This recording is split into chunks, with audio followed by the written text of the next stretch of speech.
Bana, asalamu alaikum, ni wakati mwingine tena.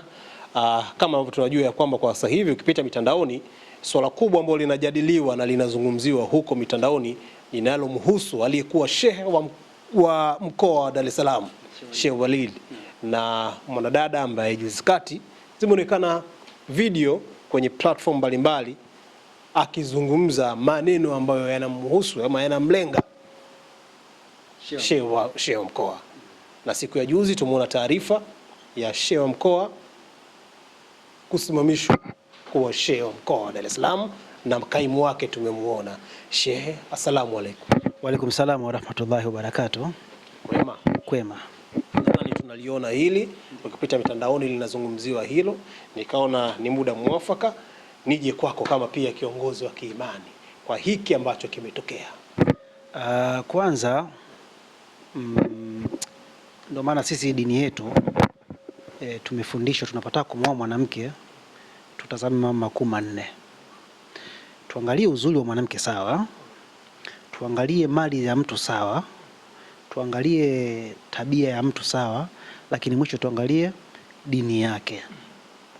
Mwanamke anaweza kawa na mali, mwanamke anaweza kawa ni mzuri, mwanamke anaweza kawa na tabia, anaweza kawa na nasaba yake ni nzuri, lakini akikosa dini manake madhara yake yanakuwa ni mabaya. Sasa sikutaka kulizungumzia hili, lakini inabidi nilizungumze kwa sababu athari yake inaonekana kuwa kama ni mbaya. Kwa sababu tunapozungumzia Sheikh Walid, maana tunamzungumzia ni shekhi wa mkoa, na Sheikh Walid sio shekhe tu, bali ni shekhe ambaye aliyekuwa anayahusu mpaka maisha ya watu. Yani maneno yake yalikuwa yanamjenga mtu kuanzia akili yake sawa mpaka maisha yake kwa ujumla. Kwa yule ni mlezi wa kiroho, lakini pia ni mwalimu wa maisha ya watu wengi. Sasa Sheikh Walid manake tunamjua. Sasa kwa haya yanayoendelea mtandaoni ni ngumu mtu kuamini kwamba kweli Sheikh Walid anahusika nayo. Of course kweli ubinadamu upo. Inawezekana kweli alimuoa alikuwa ni mke wake, na inawezekana kweli wameachana. Na kuachana katika dini yetu ya Kiislamu, pindi ambapo inapokuwa imeonekana kuna sababu za kuachana, wala si makosa kuachana. Lakini pale mwanamke au mwanaume anapokuwa amemuacha mwenzake, lakini akataka sasa kutumia fursa ile kama kumchafua mwenzake, hayo ndo makosa. Binafsi mimi nasema kwamba huku ni kumchafua, na katika hili wala hakuna ukweli wa aina yoyote. Sheikh Walid hawezi akafikia hatua ya kusema kwamba amuue mtoto aliyemzaa. Sheikh Walid haiwezekani. Kwa hivyo sioni kama kuna ukweli wowote katika hilo. Unaona hii mwisho wake ni upi sasa? Sababu tukiangalia namna yule dada anazungumza, kuna namna ambavyo watu kama wanaona kuna wengine kama wanaliamini, kuna wengine hawaiamini. Unaona kuna nini ambacho kipo hapa? Jambo lolote ambalo litakalofanywa kwa lengo baya lazima itakuwa ina matokeo mabaya, na jambo lolote litakalofanywa kwa malengo mazuri litakuwa lina matokeo mazuri, na hawatokosekanika watu wa kuweza kuliamini. Lakini katika watakaoamini ni watu ambao hawamjui Sheikh Walid, hawana ufahamu na Sheikh Walid, na hawajawahi kumuona Sheikh Walid. Lakini kwa mtu anayemjua Sheikh Walid hawezi akaamini. Hawezi akaamini hata kidogo. Hata mimi nilivyosikia kwa mara ya kwanza, nilisikia kwa sababu masikio huwezi kukataza yasisikie, lakini nilivyoshirikisha akili kuweza kulitazama hili na kuangalia kama lina ukweli hili, sikuona kama kuna ukweli wa aina yoyote. Isipokuwa tu nilisikitika tu kwa sababu manake anatumia fursa kumchafua shekhe ambaye aliyejitengeneza tabia yake kwa muda mrefu, aliyetengeneza imani yake kwa muda mrefu, aliyetengeneza dini yake kwa muda mrefu. Lakini uzuri wa bahati, watu wenye hekima na busara na maarifa mazuri katika hili pia hawezi wakaamini, kwa sababu Sheikh Walid tunamfahamu vizuri sana. Nadhani kulikuwa na sababu zozote ama ulazima wa Sheikh Walid kusimamishwa kuwa shehe wa mkoa wa Dar es Salaam? Sasa katika hili sitaki niseme kwamba palikuwa pana ulazima au hapakuwa na ulazima, kwa sababu inaelezwa hili pia moja ya sababu. Ndo nasema sasa kwamba siwezi nikasema kwamba palikuwa pana ulazima au hakuna ulazima, kwa sababu walioamua ni mashehe ambao ni viongozi wetu sisi wa taifa hili. Yani tukizungumzia mufti au tukizungumzia BAKWATA tunazungumzia kichwa cha Uislamu kwa Tanzania, viongozi wa Uislamu Tanzania, na mimi nikiwemo. BAKWATA ni viongozi wangu. Kwa hivyo kusema kwamba palikuwa hakuna sababu, maana nitakuwa nawavunjia heshima BAKWATA, kwa sababu wao ni mashehe, ni wazazi wangu katika dini, na kuna wengine ni walezi wangu mpaka sasa hivi wanaendelea kunilea pia vivile katika dini. Lakini kusema kwamba labda ilikuwa haifai pia vivile siwezi nikalisemea hilo, ila isipokuwa ninachotikisemea mimi, Sheikh Walidi katika hili hawezi akahusika kwa chochote kile, sawa? Na kuachishwa ushehe wa mkoa au kuto kuachishwa, ile isingeweza kupingika kuachishwa, kwa sababu kila kitu kinapangwa na nani? Kinapangwa na Allah. Ina maana kwamba Allah Subhanahu wa Ta'ala alikuwa ameshapanga hili litokee kwa Sheikh Walidi. Kwa hivyo ndio maana hata BAKWATA wenyewe, hata kama watu wenye akili pia hawatuamini kama Sheikh Walidi katika hili ana makosa, kwa sababu hata BAKWATA wanajua kwamba katika ndoa kuna kuoa na kuna kuachana. BAKWATA wanafahamu. Kwa hivyo kumwachisha kwa Sheikh Walidi ushehe wa mkoa kwa sababu ya hili kwamba wameachana, kwa sababu sio kwamba alikuwa anazini naye, alikuwa ni mke wake, sawa? Kwa kama alikuwa ni mke wake, imefikia hatua wameachana. Sababu za kuachana anazijua Sheikh Walidi, anajua na mke wake. Sasa wameachana, BAKWATA kusema kwamba tumwachishe huyu kwa sababu wameachana na mke wake, sidhani kama hiyo inaweza kuwa ni sababu, isipokuwa labda wao watakuwa labda na mtazamo tofauti kwa faida za dini, kwa faida za BAKWATA, kwa faida za Sheikh Walidi. Kwa hiyo ndio maana nikasema hili lisingeweza kupingika, kwa sababu huu ulikuwa ni mpango wa Mungu, wala sio BAKWATA. Ni Mungu ndio alikuwa ameshafanyaje, ameshapanga kwamba Sheikh Walidi wewe utaongoza Waislamu wa Dar es Salaam kuanzia muda fulani mpaka muda fulani, ukifika pale utaondoka. Sasa namna ya kuondoka pale pia anapanga ni Mungu, sio BAKWATA. BAKWATA wale tu wao wameamua, lakini Mungu ndo anayepanga kwamba Walidi utaondoka hivi hivi. Na namna Mungu anapanga pia kwa faida yako wewe mwenyewe pia vile vile, kwamba kuangalie baada ya kuondoka vile wewe utachukua hatua gani, utashukuru au utakufuru. Na uzuri wa Sheikh Walidi ndio kama nilivyokuambia, Sheikh Walidi si mtu ambaye anaweza kuhusika na haya, hajakufuru, zaidi na zaidi ameshukuru, na anazidi kuendelea kutupa na elimu, na anatufundisha mpaka na dua, na tunaendelea kujifunza kupitia Sheikh Walidi. Kwa hivyo ni mpango wa Mungu na usingeweza kupingika. Kupita mitandaoni utakutana na vijana wengi wameonyeshwa kuguswa ama kuumizwa ama kutokupendezwa na Sheikh Walidi kuinguliwa kwa nafasi ya Sheikh mkuu wa mkoa wa Dar es Salaam. Sio wasanii, sio wacheza mpira, vijana mbalimbali wameguswa. Unadhani kwa nini hasa vijana na mastaa wameguswa sana na kuondolewa kwa Sheikh Walidi? Ni kwa sababu Sheikh Walidi hakuwa, kama nilivyozungumza mwanzo, Sheikh Walidi hakuwa shekhe tu, bali alikuwa ni shekhe ambaye anayehusika mpaka kwenye maisha ya watu. Yani alikuwa ni shekhe ambaye yeye alikuwa anahitaji asimamie dini za watu kwenye maisha yao, lakini hakuishia tu kwenye dini za watu kwenye maisha yetu, bali alihusika pia hata kwenye maisha yetu. Na ukimsikia klipu zake nyingi pia alikuwa akitupa hata hamasa ya kuweza kutafuta riziki ya halali, kwa sababu ni moja katika mambo muhimu pia kwenye haya maisha tuliyokuwa nayo. Kwa hivyo hakutuonea tu huruma kwamba vipi tukifa tukaenda mbele ya Mola wetu tutafika salama. Hakutuonea tu huruma kwa hilo, bali alituonea huruma vipi yule mtu wa hali ya chini anapitia maisha yake kwa kila siku. Vipi yule mtu wa hali ya chini ataweza kupata ugali wake wa kila siku? Vipi yule mtu wa chini na yeye ataweza kutengeneza heshima yake, asidhalilike kwa sababu ya riziki? Kwa hiyo alikuwa anajitahidi kuhakikisha kwamba anatuonesha njia nini tufanye tuweze kupata riziki halali, na tunamshukuru Mwenyezi Mungu. Kwa waliokuwa wakimsikia Sheikh Walidi wakajifunza kupitia Sheikh Walidi, waliweza kuona matokeo na hawakuwa na shaka aina yoyote, kwa sababu ikiwa riziki yako ilikuwa ni ngumu, alikuwa anakufundisha fanya dua fulani. Ikiwa labda pengine hauna kazi au pengine maisha yako yamekuwa tofauti kidogo, mambo kama magumu, anakuambia kafanya kazi fulani. Kwa hiyo alikuwa ni mtu ambaye anastahili kuwa shekhe, anastahili kuwa mwalimu, anastahili kuwa mkufunzi. Kwa hivyo na ndio maana watu wameumia kwa hili, kwa sababu alikuwa anaweka faida kwenye maisha ya watu. Sasa watu walikuwa wananyonya mazuri kupitia yeye. Kwa hiyo baada ya yeye kuondoka, wanaona hawatoweza kuendelea kunufaika tena, lakini kwa uwezo wa Mwenyezi Mungu tutaendelea kunufaika na kumfaidi Sheikh Walidi hata maisha baada ya kuwa baada ya kuwa Sheikh wa mkoa. Ndio. Watu wanakwambia Waswahili sio kila anayeliliwa basi anafanya mazuri. Ni kweli labda alikuwa analiliwa kwa sababu anasupport vitu ambavyo ndivyo si. Lakini sio kwa Sheikh Walidi. Ni kweli si kila anililiwa kwamba anakuwa analiliwa kwa mazuri. Kuna mtu mwingine anaweza kukulilia labda kwa sababu tu umeondoka akikumbuka mabaya yake uliokuwa ukimfanyia, maana yake anafurahi kwa analia kwa furaha. Lakini kwa Sheikh Walidi kila anayelia analia kwa kweli, kwa dhati. Sheikh Walidi kila anayeumia anaumia kwa dhati. Ukimfuatilia Sheikh Walidi, uzungumzaji wake kumejaa busara, utendaji wake umejaa busara, na ukitaka kuthibitisha hili katika hili hajasema neno lolote zaidi ya kusema alhamdulillahi rabbil alamin. Hajasema neno lolote.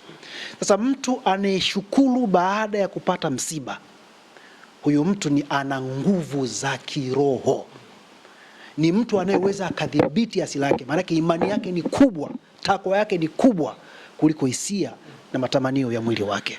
Kwa hivyo mtu anayepata msiba na akasema alhamdulillah, lakini si kwamba hawezi kuzungumza, au si kwamba hana uwezo wa kuweza kujibu, na si kwamba labda hana uwezo wa kuweza kueleza ili kukuridhisheni nyinyi, lakini anaangalia aliloliamua Mungu litendeke, yeye anaweza akabadilisha. Kwa kuzungumza kwake yeye, na hali ya kuwa anajua huu ni mpango wa Mungu, Mungu kapanga ipite hivi na imeshapita, yeye akizungumza hawezi akabadilisha kile kilichopangwa na Mungu. Kwa hivyo anabaki kusema alhamdulillahi rabbil alamin. Siku ya juzi baada ya kutenguliwa kwa Sheikh Walidi, tumsikia malaumu BAKWATA kwenye utenguzi huu wa masheikh, akisema kwamba kuwatengua viongozi wa dini wa Kiislamu hii sio sawa, inadhihirisha dini. Akatoa mfano, kwa mfano huwezi kusikia askofu ama padri wa Roman Catholic na madhehebu mengine ya Kikristo akitenguliwa kwa aina hii. Kama kuna vitu ambavyo vinaenda kudhalilisha labda taasisi hizo, wataitana wenyewe kwa wenyewe, ndani kwa ndani, hata toka nje kwa waumini na watu wengine wasiokuwa waumini wajue. Narudi kwako Sheikh kwenye swali langu hili alichokizungumza Mwaipopo, unadhani ya kwamba kuna namna ambavyo viongozi wa juu labda BAKWATA wamekosa busara kwa hicho alichokifanya, kwa sababu wamemtengua na sababu zinazoelezwa ndio kama kuna busara imekosekana hapa, labda ndio inaweza ikazidi kumchafua zaidi Sheikh?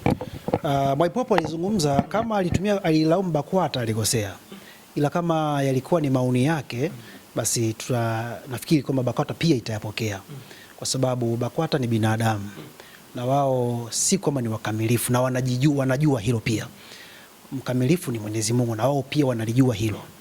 Pale mtu anapokuwa ametoa maoni kwamba tunashauri kwamba uchaguzi au uamuzi kuhusiana na kumtengua au kumchagua uwe wa namna hii, kama ni maoni, BAKWATA hawezi wakakataa maoni, watachukua maoni, lakini maamuzi watakuwa nayo wao sasa, kwamba maoni tumeyapokea, lakini tunaona kwa faida ya dini na kwa faida ya hili tunalofanya, twende kinyume na namna ambavyo maoni yako jinsi yalivyokuwa, ila tunashukuru kwa maoni yako. Lakini kama atakuwa ameilaumu ni makosa, kwa sababu wale ni binadamu na hatuwezi tukajua kwamba kwa nini wameamua vile. Inawezekana wameamua vile kwa faida ya dini ambao ni dini yangu pia na dini ya Mwaipopo na dini yao pia kwa ujumla, au inawezekana kweli kwa wamekosea, lakini kama atakuwa amekosea, kumwelekeza au kumrekebisha aliyokosea, sio kumlaumu, ni kumshauri na kumuonesha kwamba njia nzuri ya kuweza kutengeneza ni ipi, kwa sababu ukimlaumu peke yake bado haujamsaidia. Zaidi na zaidi ni kuweka uzito na kiziwizi kwenye wakati unaokuja kwa baadaye. Kwa maana hiyo tunakusema kwamba Mwaipopo kama atakuwa amelaumu BAKWATA atakuwa amekosea, ila kama atakuwa ametoa maoni, nafikiri BAKWATA ni watu wazima. Haiwezekani kiongozi wa dini mkubwa utumbuliwe kama mwanasiasa. Ndio maana nikasema BAKWATA ni watu wazima na hauwezi kujua wameamua kwa sababu gani. Ndio maana hata mimi nashindwa kulizungumzia, kwa sababu BAKWATA si watoto, ni watu wazima kwa umri na ni watu wazima kwa elimu kwenye upande wa dini ya Kiislamu. Wanaijua historia ya Mtume, wanaijua Qur'ani, na si kwamba ni waovu kama tunavyofikiria sisi. BAKWATA ni wacha Mungu na ni watu ambao wanaomhofu Allah. Kwa hivyo yale yanayowezekana kuepukika wao kuyaepuka, wanaweza wakayaepuka, lakini yale ambayo hawawezi wakayaepuka, Ndio maana nikasema katika hili ni kadirio la Mwenyezi Mungu. BAKWATA asingeweza kuliepuka, yani viongozi wa BAKWATA wasingeweza kuliepuka, na hata Sheikh Walid asingeweza kuliepuka. Kinachotakia tu katika hili ni kumshukuru Mwenyezi Mungu kwa yote na kuweza kujifunza pale ambapo tunapokuwa tumeanguka na kuinuka tena na kuanza safari upya kwa ajili ya kuweza kujenga Uislamu na si kitu kingine tena. Katika hili ambalo limetokea hapo, nakwambia kwamba ni funzo kwa wanaume. Wanaume wengi huwa wanaoa pasipo kuchunguza huyu mwanamke tabia zake ni zipi. Unaweza ukatoa labda neno kwa wanaume, hasa vijana. Unapoingia kwenye ndoa miezi 2 mitatu, unakuja kuona sura ndivyo sivyo ya mwenza wako. Kupitia hili ambalo tumeliona la huyu mwanamke ambaye tunaambiwa kwamba aliwahi kuolewa lakini ndoa ilivunjika ndani ya miezi 3, taarifa kama hizo zinasema hivyo. Ndio maana nasema kwamba katika dunia hii tuliyokuwa nayo, jambo lolote unaloliona zuri limetendeka, nyuma yake kuna mwanamke. Na jambo lolote unaloliona baya limetendeka, nyuma yake pia kuna mwanamke. Maana yake wanawake wazuri wapo, wazuri wa sura na wazuri wa tabia. Na wanawake wabaya wapo, wabaya wa tabia, sio wabaya wa sura. Mwanamke mbaya hayupo. Mwanamke ni mzuri, hakuna mwanamke mbaya. Tatizo ni finishing. Sawa? Sasa basi, mwanamke sio mbaya, tatizo ni finishing. Maana yake ni nini? Maana yake ni hivi: unapaswa kuwa kama mchagua nazi. Yaani unapotaka kwenda kuoa, tikisa hivi. Ukiona inacheza, acha. Chukua nazi nyingine, tikisa. Yaani hakikisha unafanana na mchagua nazi, mnunua nazi. Umeenda kwa mwanamke unataka kumooa, hakikisha unatikisa hivi. Umeelewa? Ukiona kama inatikisika, acha. Chukua nazi nyingine, tikisa mpaka upate ile ambayo unaona kabisa hii ina maji mengi, ndio uoe. Kwa sababu uzuri wa mwanamke sio unachokiona kwenye macho yake. Uzuri wa mwanamke sio unachokiona nyuma yake.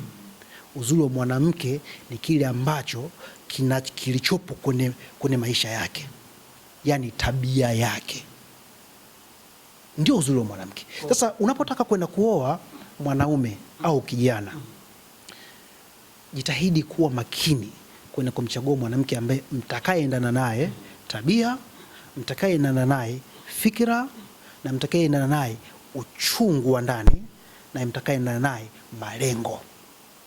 Mkifanana mwanamke vitu hivi pamoja na dini, mkafanana mwanamke vitu hivi 5, mkafanana na mwanamke tabia, mkafanana mwanamke fikira, mkafanana mwanamke malengo, uchungu wenu wa ndani mkafanana mwanamke, na dini yenu zikafanana, mambo yatakuwa ni mazuri.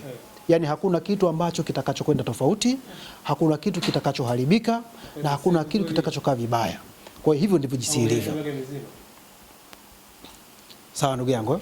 Kwa mkifanana mwanamke tabia, nisimame. Mkifanana mwanamke tabia, mkifanana mwanamke uchungu wa ndani, mkafanana mwanamke dini, mkafanana mwanamke fikira, mtafika mbali. Kwa sababu utakapokuwa umetafuta pesa, umepata 200,000 umeweka ndani, ukasema hapa tuchukue shilingi 1,000 tule dagaa, tuweke hizi 199,500 kwa ajili ya ujenzi wa nyumba, mwanamke atakuwa yuko tayari, kwa sababu fikira yako wewe na ya kwake ni sawa. Utakapokuwa umesema kwamba bana mimi nina 200,000 lakini hii hapa tusinunue nguo, sawa, hii tuweke kwa sababu ya ujenzi wa nyumba, atakubali kwa sababu fikira yako na ya kwake ni sawa. Wapo wanasema kwamba huenda Sheikh Walid alikosea, alikosea kuoa, na ndio maana haya yanamkuta, na ndio maana haya anayozungumza mwanamke mitandaoni, huyu Bella anaonekana kama kumdhalilisha. Mimi nasema Sheikh Walid alikosea, na hata yeye pia vile anajua alikosea, na ndio maana akamwacha. Kama angekuwa hakukosea asingemwacha. Lakini kama nilivyozungumza, linalopangwa na Mungu huwezi ukalipangua. Kwa Mungu aliamua kumpitisha Sheikh Walid, ni kiongozi. kiongozi ambaye tunatakiwa sisi tujifundishe sisi kwa maneno yake, kiongozi ambaye tunatakiwa tujifundishe sisi kwa vitendo vyake. Kwa Mungu amelipitisha hili kwa Sheikh Walid kwa sababu ndio mwalimu wetu. Sisi tulioko nyuma tujifunze tunapotaka kwenda kuoa. Kakosea kuoa. Na vijana wengi tunakosea kuoa. Wengi sana. Sura ya mwanamke mweupe, ana nyashi, sura nayo, nyashi anayo. Kwa hiyo kupenda ile ni neema ya Mungu. Mwanamke kuwa na makalio makubwa, nyashi, ni neema ya Mungu. Sawa? Mwanamke kuwa na sura nzuri ni neema ya Mungu. Mwanamke kuwa na muonekano mzuri ni neema ya Mungu. Mungu amemfanya vile ili wewe mwanaume uvutiwe naye uweze kumuoa. Sawa? Sheikh akachanganyikiwa. Kwa hiyo mpango wa Mungu hauwezi kuepuka. Hili binti anatoa hadhara. Ndio kama nilivyosema, finishing. Tatizo finishing. Mwanamke wewe ni mzuri, shida finishing. Tabia, akhlaki yake. Tabia za ndani unazitoa nje. Maana yake huyo ni mwanamke anayetoa tabia ndani anapeka nje. Huyo ni mwanamke aliyoko nje, sawa? Lakini ni mwanamke ambaye anaishi nje lakini anakaa ndani. Kwa hiyo maana kwamba hata si ajabu akaenda nje akasema mume wangu box yake ni nyekundu. Mtihani. Mwanamke ukiachana naye siri zote anazipata. Kasheshe. Manake watu manake wanatafuta wapi wakachimbe dawa. Bwana Sheikh, shukrani. Asante sana.